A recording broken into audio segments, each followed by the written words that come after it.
Dr. Daniel Fry, you have been on a on an extraterrestrial vehicle, on a spaceship which is supposed to have entered the Earth's atmosphere from outer space.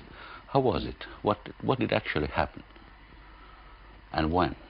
Well, it took place on the evening of the 4th of July, way back in the year 1950.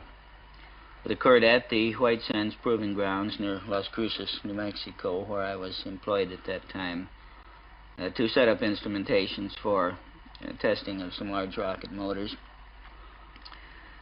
The event was simply the setting down to Earth of a sampling device which apparently was being used at that time to take samples of Earth's atmosphere at ground level from various isolated points on the surface of the planet.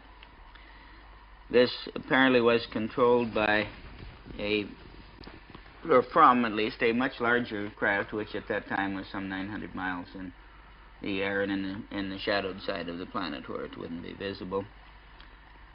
One individual from this group might take up extended residence on this planet, and if this was to be done, that they would have to acclimate themselves to this environment, that this was estimated to require about 4 years of Earth time.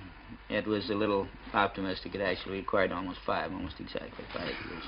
It has been stated by them, by these humanoids, and it has also been stated in at least in one of your books, that this the ancestors of these humanoids actually came from planet Earth.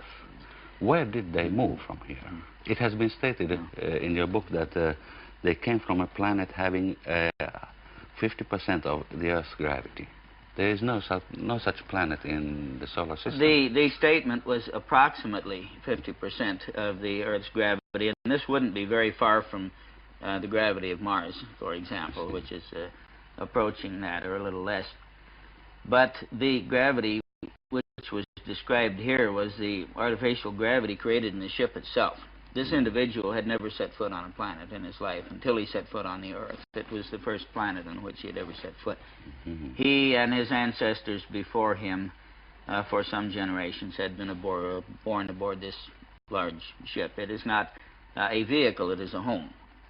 It is a thing that we are preparing to build in our own space program. We are developing the ecological systems which will permit a vehicle to become essentially independent of a planet. Does this imply that these humanoids were coming from very far, not from a solar system? I don't think that they were ever very far.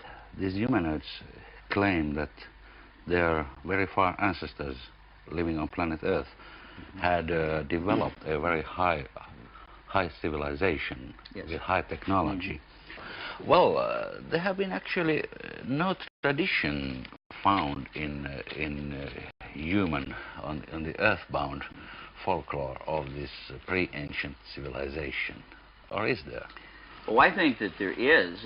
We have in our reference library in Merlin, Oregon, some 50 or 60 books which contain this tradition and folklore. And it is, of course, not precise in any particular detail, because most of it has come down from one person to another, from father to son, through periods when there was no written language in the area. The aim of these humanoids. Yes. Why? Why did they pay that much attention to a tiny planet? Well, probably most of them don't. As I say, we have records throughout all of our history of the occasional approach of such things. Usually they come and go very quickly. I would call this the tourist group. They're going from one point to another, and they happen to come close enough to see that. Yeah, they come close enough to see that this planet is occupied, and they have a little curiosity, but no real interest. They come like to the zoo. Yes, that's right. And there may be some who we would call a missionary group who, arriving here and seeing that we are in a condition of crisis here, in a condition, I might say, which comes sooner or later to every civilization, no matter where it develops. And your task in this connection, what is it? Well, I don't know that I really have any task. I have had the opportunity to assist somewhat this individual in what he is doing, and this has been both an opportunity and a responsibility, and I feel only the responsibility to answer questions on the subject. I feel no responsibility whatever to convince anyone that it is true.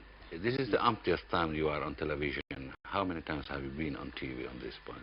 This thing? Well, I don't have a complete record. I had appeared on 1,000 radio and TV programs a little over 2 years ago. That is, I passed the 1,000 mark, and I stopped logging them or recording them at that point. But I have done at least 200 since then. So I would say that something over 1,200 programs. Sometimes 2 a day, sometimes 3 a day. There's several cases 5 in the same day when I was lecturing. That must be very exhausting. It is, especially when you lecture in the same day.